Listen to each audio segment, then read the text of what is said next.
Bismillahirrahmanirrahim. Assalamualaikum warahmatullahi wabarakatuh. Bertemu lagi dengan Ibu Maitri Utami di Mapel Sejarah. Hari ini kita akan mempelajari tentang perubahan dan berkelanjutan di dalam sejarah.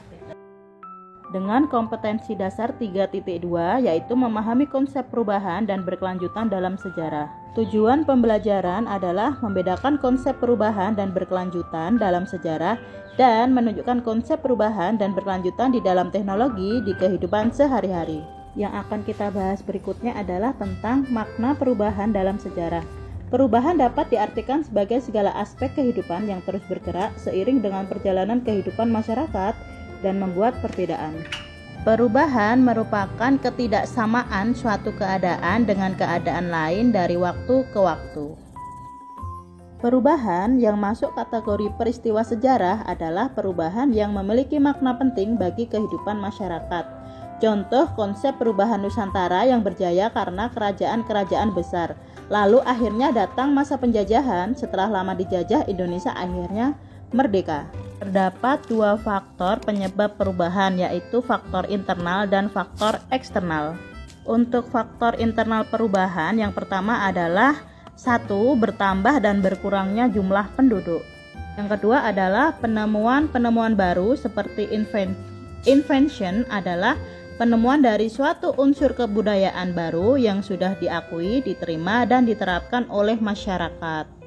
Untuk faktor yang ketiga adalah pertentangan dalam masyarakat. Pertentangan dapat terjadi antar individu, individu dengan kelompok, atau kelompok dengan kelompok. Untuk faktor yang keempat adalah pemberontakan atau revolusi dalam masyarakat. Untuk yang akan kita bahas berikutnya adalah tentang faktor eksternal perubahan. Faktor eksternal perubahan yang pertama adalah tentang lingkungan fisik.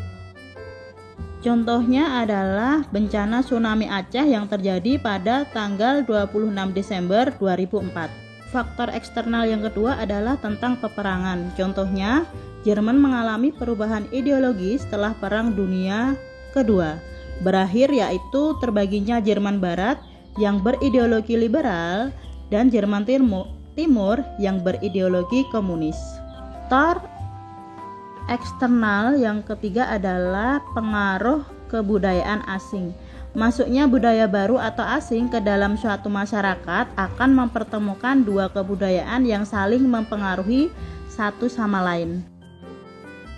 Setelah membahas tentang faktor internal dan eksternal perubahan, sekarang kita akan membahas tentang faktor pendorong dan penghambat suatu perubahan. Suatu perubahan bisa terjadi karena ada faktor yang mendorong untuk menjadi kenyataan.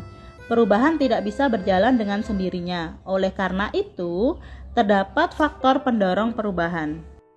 Yang pertama adalah orientasi ke masa depan. Yang kedua adalah penduduk yang heterogen. Yang ketiga adalah sistem masyarakat yang terbuka. Dan yang terakhir adalah sistem pendidikan formal yang maju. Jika ada faktor yang mendorong perubahan, tentunya ada juga faktor yang menghambat terjadinya suatu perubahan.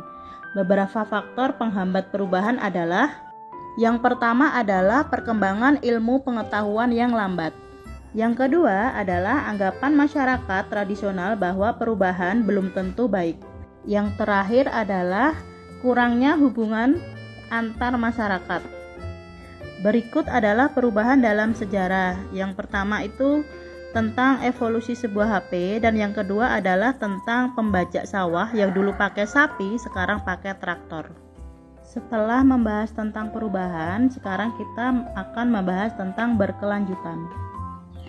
Rangkaian peristiwa yang telah terjadi maupun yang akan terjadi merupakan peristiwa yang berkelanjutan, sebab tidak ada peristiwa yang berdiri sendiri dan dipisahkan dengan peristiwa lainnya. Konsep keberlanjutan yaitu suatu keadaan yang telah berlangsung lama. Keberlanjutan dalam sejarah merupakan rangkaian peristiwa di masa lalu, masa sekarang, dan masa depan yang tidak dapat dipisahkan satu sama lainnya. Contohnya adalah tentang KKN yang ada di Indonesia, yaitu di Orde Lama masih ada KKN dan yang di Orde Baru juga masih ada KKN. Disimpulkan bahwa budaya korupsi telah menjadi budaya yang diturunkan dari generasi satu ke generasi lainnya. Berikut adalah contoh dari berkelanjutan dalam sejarah, yaitu ada patung Pancoran yang dulu dan yang sekarang, dengan kondisi Monas yang dulu dengan sekarang.